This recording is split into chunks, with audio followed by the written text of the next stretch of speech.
জায়গাটা শুনশান একটা বাস ডিপো। আধা শহর এলাকার নির্জন বাস ডিপো যেমন হয়, এটার তেমনই হাল। এই এলাকার নাম গড়গাছিয়া। এই বাস ডিপোতেই মূল শহরের শেষ আর তারপরে গ্রামের শুরু। সন্ধে হয়ে আসায় বাপি মিত্তির তার দোকানের সামনের ব্যাটারির আলোটা জ্বেলে দিল।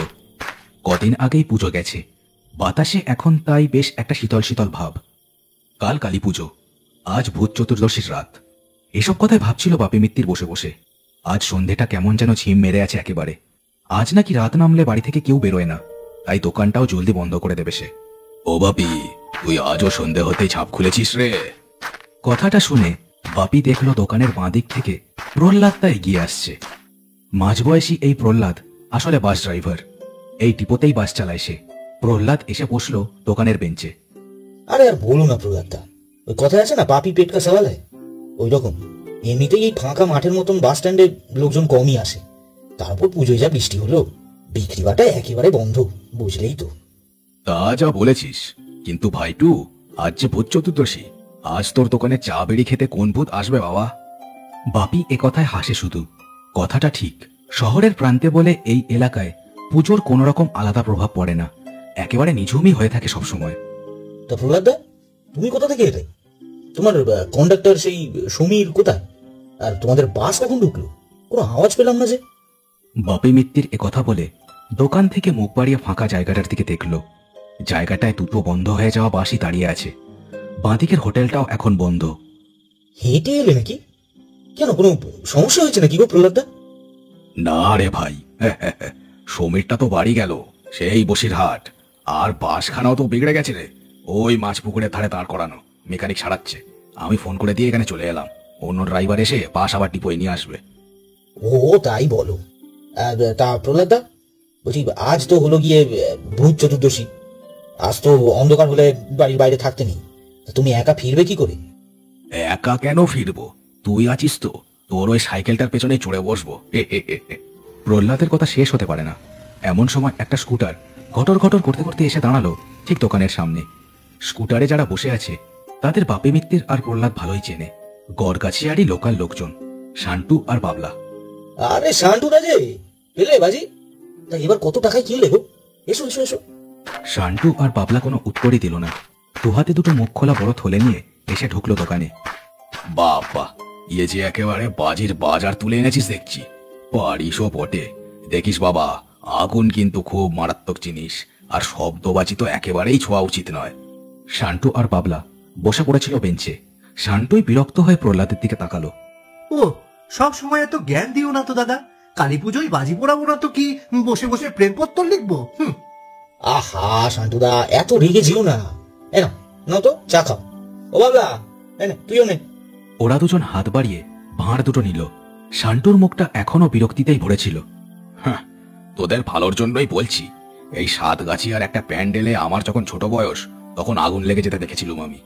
বাবা, সে কি আগুন রে! আমার তখন কতই বা বয়স হবে, চোখের সামনে দেখলাম বাজি ফেটে আগুন লাগলো।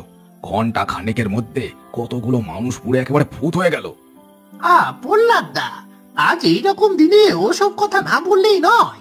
এমনিতেই বলে আজ আঁধার নামলে তেনাদের নামও নিতে নেই। বাপি মিত্তির ওদের কথাই শুনছিল। এই আগুনের কথা সেও শুনেছে।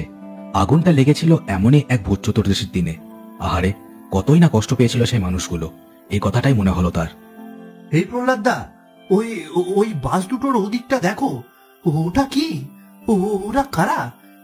কি ব্যাপার বলো তো? হঠাৎ শান্টুর কথায় শুধু প্রহ্লাদ নয়, বাকি তিনজনও দেখলো বন্ধ দাঁড়িয়ে থাকা বাস দুটোর দিকে। অন্ধকারে ঝুম মেরে থাকা বাস দুটোর সামনে বেশ কয়েকজন লোক দাঁড়িয়ে, সবাই যেন একই রকম ভঙ্গিতে বাপি মিত্তিরের দোকানের দিকে তাকিয়ে দাঁড়িয়ে আছে। এই রে, এরা তো নির্ঘাত সব গড়গাছিয়া প্যাসেঞ্জার। এরা মনে হয় জানে না যে বাস খারাপ হয়ে গেছে বলে আজকে বন্ধ। তা আর জানবে কোথা দিয়ে, আমি তো এলাম এখানে সবেমাত্র। দাঁড়া, আমি বলে দিই। প্রহ্লাদ এ কথা বলে বেঞ্চ ছেড়ে উঠে গিয়ে দাঁড়ালো দোকানের আলোর বৃত্তের বাইরে। ভূত চতুর্দশী বলে বাপি তার দোকানের এদিক ওদিক কিছু প্রদীপও দিয়েছিল, সেগুলো এখনো মিটমিট করে চলছে। এই যে শুনছেন, আজ বাস বন্ধ আছে। ওদিকের লোহা পুলের দিকে গিয়ে সব অটো ধরে নিন, আজ গাড়ি বন্ধ রাতের মতো। প্রহ্লাদের কথাগুলো কানে যেতেই একটা কাণ্ড হলো। সবার শুরুতে দাঁড়ানো লোকটা অদ্ভুতভাবে দোকানের দিকে দৌড়াতে শুরু করলো। প্রহ্লাদের কেমন যেন ভয় হলো। সে তাড়াতাড়ি আঁধার ছেড়ে আবার দোকানের ভেতর এসে ঢুকলো। সবাই অবাক হয়ে দেখলো লোকটা দৌড়ে এসে ঠিক দোকানের আলোর বৃত্তের বাইরে থমকে দাঁড়িয়ে গেল। এখন তেমন ঠান্ডাও পড়েনি, তবু লোকটার গায়ে হালকা চাদর। সেই চাদর আড়াল করেছে তার মুখটা। গায়ের জামা কাপড়ও কেমন যেন ময়লা ময়লা। এই পাগল নাকি রে ভাই, অমন ভাবে দৌড়ে এলে কেন? বাপরে বাপ, আমি তো একবারে চমকে উঠেছি। লোকটা কোনো উত্তর দিল না, ঠায় দাঁড়িয়ে ওদেরকেই দেখতে লাগলো। বাপি মিত্তিরের গাটা কেমন যেন শিরশির করে উঠলো লোকটাকে দেখে। কি হলো? কোনো কথা বলছো না যে? আরে কি হলো? আরে ও দাদা! চা খাবো আমরা। চা হবে? খ্যাঁস খ্যাঁসে একটা গলার স্বর, যেন খুব কষ্ট করে কথা বলছে কেউ। ওরা হতবাক হয়ে তাকিয়ে রইল লোকটার দিকে। চা হবে না নাকি? আমরা চা খাবো। হবে? ওই যে ওখানে যারা আছে ওরাও খাবে। অনেক তেষ্টা আমাদের। হ্যাঁ হ্যাঁ, চা চা হবে না কেন? এই তো ঢেলে দিচ্ছি, এসে নিয়ে যাও। বাপি মিত্তির একথা বলে কেটলি থেকে চা ঢালা শুরু করলো। লোকটা কিন্তু এগোলো না, দাঁড়িয়েই রইল। শুধু মাঝে মাঝে জিভ বের করে নিজের ঠোঁটটা চাটতে লাগলো। এই যে নিয়ে যাও। আর আর বলছি ওই পয়সাটাও এসেই দিয়ে যাও। লোকটা কিন্তু তবু এগোলো না। পকেট থেকে এক গাছা ম্যাড়ম্যাড়ে 100 টাকার নোট বের করে বলল, না, তুমি এখানে এসে আমাকে দিয়ে যাও। আমার চোখে সমস্যা আছে, আলোতে খুব কষ্ট হয়। এই নাও টাকা, এসো এসো। বাপি মিত্তিরের গাটা আবার শিরশির করে উঠল। সে একবার ভয়ে ভয়ে দূরে দাঁড়িয়ে থাকা অন্য লোকগুলোর দিকে দেখল। ওরা এখনো এক দৃষ্টিতে দোকানের দিকেই তাকিয়ে আছে। না না না, তুমি এসো না, এসেই নিয়ে যাও। আমি যাব না। ভয় পাচ্ছ নাকি? ভয় পেও না ভাই, এই দেখো টাকা, এসো নিয়ে যাও। বাপি মিত্তির তাও এগোলো না। এই সমস্ত ব্যাপারটাই কেমন যেন অদ্ভুত আর ভয়ের মনে হলো তার। ও, এত ভয় পাবার কি আছে বলো তো বাবলাদা?